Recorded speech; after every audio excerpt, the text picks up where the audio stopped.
Well, Mr. President, it's a personal pleasure for me to welcome you in Jerusalem. There's a genuine and deep friendship between the Czech people and the Jewish people and the State of Israel and Czechia, the Czech Republic. We treasure that relationship. It's manifested not only in such a visit as yours and in the G2G meetings that we have, but in a deeper bond that is based on centuries of a common experience of the Jews and the Czech people. I was in Prague. I had deeply moving moments in the ancient synagogue there, in the history of the great rabbis of Prague, who enriched Judaism, and of course in the modern period, in the bitter experience that Czechoslovakia experienced as a beleaguered democracy that was accused of being an obstacle to peace in Europe, that was asked to make concessions that ultimately not only endangered its own sovereignty and security, but also the security and peace of all of Europe. We've learned that lesson. You have learned that lesson, and we are not about to repeat it. I have to say that when I come to Prague, I feel that I'm understood. I feel that Israel's predicaments are understood from the heart, from the brain, and therefore when we seek a genuine peace, it's something that the Czech people understand immediately.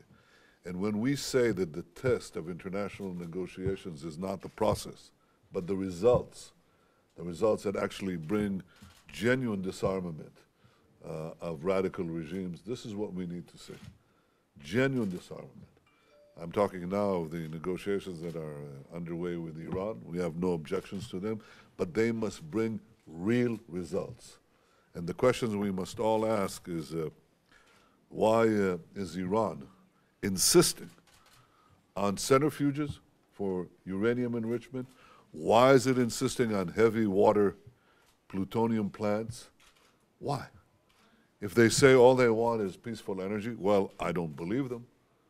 But anyone who is faced with this should ask a simple question. Why do you insist on those elements that are not necessary for civilian energy, whose sole purpose is to produce nuclear weapons? Centrifuges and plutonium plants are not needed to produce nuclear energy.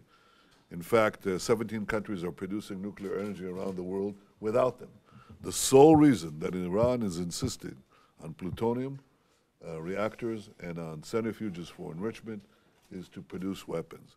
Therefore, in a real agreement, an agreement that produces real results, that produce real disarmament from nuclear weapons of Iran, requires that they give up completely centrifuges and the plutonium route. If they do that, I think we could all be satisfied, and we could all support this, such an achievement. If they don't, well, we've been down that road before, and we don't want to repeat it.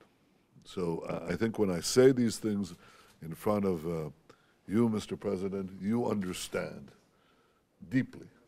And I say this with an understanding, too, that we have no better friends in Europe than Czechia, the Czech Republic, the Czech people.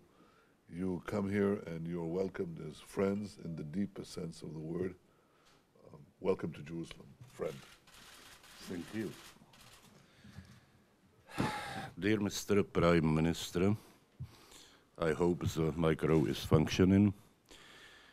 This is my second visit to Israel. I was here 12 years ago, and I still remember my visits, including the meeting with Ariel Sharon. I admired his courage, but in your country, every prime minister is to be courageous, and you are, Mr. Prime Minister.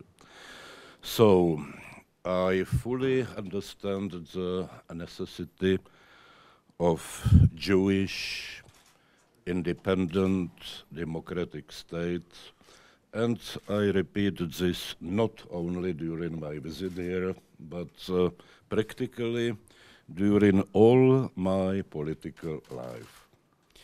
A few minutes ago, I planted a tree and said that tree is to have mainly deep roots in order to prevail the storm, if any, and even if you see the fruits of the tree, the roots are more important. And the tradition of our friendship has such a deep roots. And more than that, I was informed about Jewish National Fund, Mr. Prime Minister, who is the big owner of the homeland, and more than that, it fights against the deserts. And there is the striking similarity between the history of Czechia and Israel. In the 30s, we were the island of democracy under the leadership of Thomas Masaryk, who visited Israel in, I guess, 1921, 22. So, and if you have the deep roots and long-term tradition, which is based on common experience, I fully understand that your fight against deserts cannot be limited to physical deserts only. There are deserts in the human mind, there are deserts represented by some neighbors, and you mentioned one neighbor in your statement. So, I am here as a politician who always supported Israel, whether it was popular or not, because if you do only popular things, you are not a politician.